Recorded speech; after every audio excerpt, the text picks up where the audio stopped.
It's a typical day for about 500,000 school-age youth in Connecticut. But for the 160,000 that suffer from a diagnosable mental health or substance abuse disorder, their school day could be much different.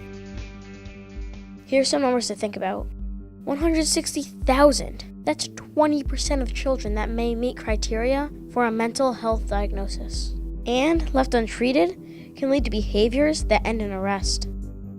Exclusionary discipline practices like suspension, expulsion, and arrest result in less time spent in the classroom, leading to academic problems and maybe even dropping out of school.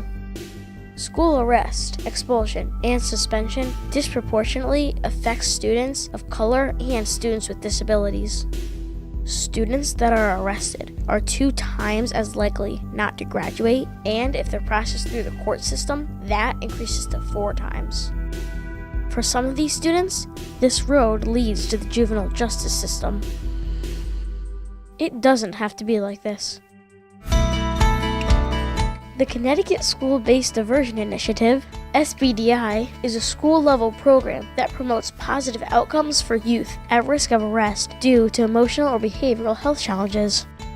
It works by linking students to community-based services and supports, professional development sessions for school staff, a review of the school's discipline policy, and other arrest reduction efforts.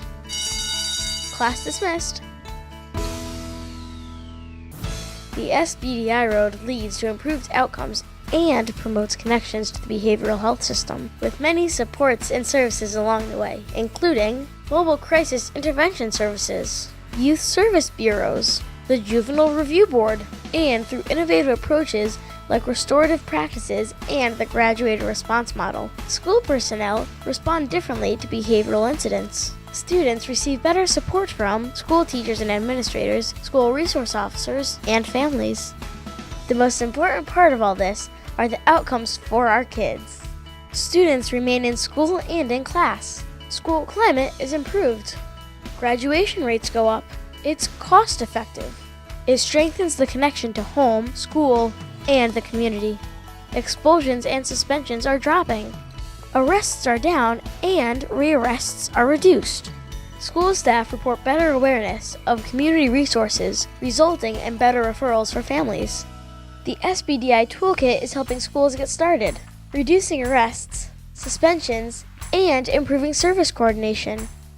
Schools that have participated in SBDI since 2010 on average have reduced court referrals by 45% in their first year of participation, and have increased EMPS referrals by 94%. This multi-level approach, including policy, systems coordination, and intensive in-school efforts, is the most effective approach for diverting the pathway between school and the juvenile justice system. To learn more about SBDI, check out our website at ctsbdi.org. See you in class!